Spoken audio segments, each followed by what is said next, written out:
दोस्तों, मैं हूँ विजय लक्ष्मी। आप लोग को अपने चैनल में स्वागत करती हूँ। एक बहुत प्यारा सा देवी गीत पचरा सुनाने जा रही हूँ। आप लोग मेरे चैनल को लाइक करें, सब्सक्राइब करें, कमेंट करें। जय श्री राम। गलिया की गलियाई घूमई दुर्गे मैया हो के करे गरवाना, दिया ना जलै सारी रतिया हो के करे घरवाना, दिया ना जल सारी रतिया हो के करे घरवाना।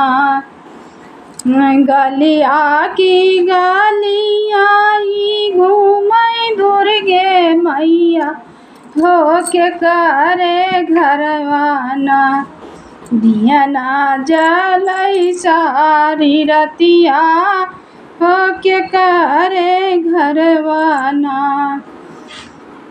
दिया ना तो जलै मैया मालिया के घरवा, मैया मालिया के घरवा हो जे करे घरवाना। गजरा गूँछे सारी रतिया हो जे करे घरवाना, गजला गूँछे सारी रतिया हो जे करे घरवाना।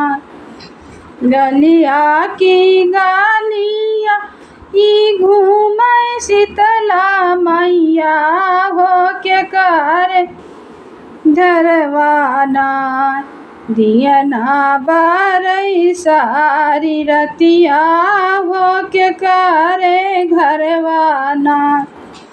दिया ना तौ बारै मैया वही कुम्हार घरवा हो जे करे घरवाना। मैया बकाल सा बना तू है जे करे घरवाना, दिया भी काल सा गढ़ाते हैं जे करे घरवाना। गलिया की गलिया घूम नाम देवी दुर्गा हो के करे घरवाना, हो के करे घरवाना। दिया ना जल सारी रतिया हो के करे घरवाना, दिया ना तो जलै मैया वही अहिरा घरवा हो जे करे घरवाना। घिया ना बानै सारी रतिया हो जे करे घरवाना, दिया ना जलै सारी रतिया हो के करे घरवाना। गलिया की गलिया घूम नाम देवी दुर्गा हो के करे घरवाना, दिया ना जलै सारी रतिया हो के करे घरवाना। दिया ना तो जलै मैया हे लवैया दुकनिया हो जे करे घरवाना। मैया बानै पार सदवा हो जे करे घरवाना, मैया बानै पार सदवा हो जे करे घरवाना। दिया ना जलै सारी रतिया हो के करे घरवाना।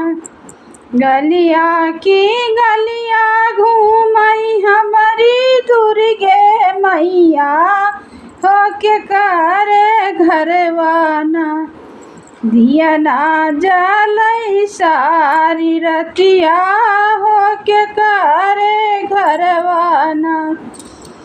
दिया ना तो जलाई मैया वही रंग रज घरवा हो जकरे घरवा ना चुनरी बनई सारी रतिया हो जकरे घरवा ना चुनरी बनई सारी रतिया हो के ए घरवा ना दिया ना जल सारी रतिया हो के करे घरवा ना मैया घूमई सारी रतिया हो के करे घरवा ना।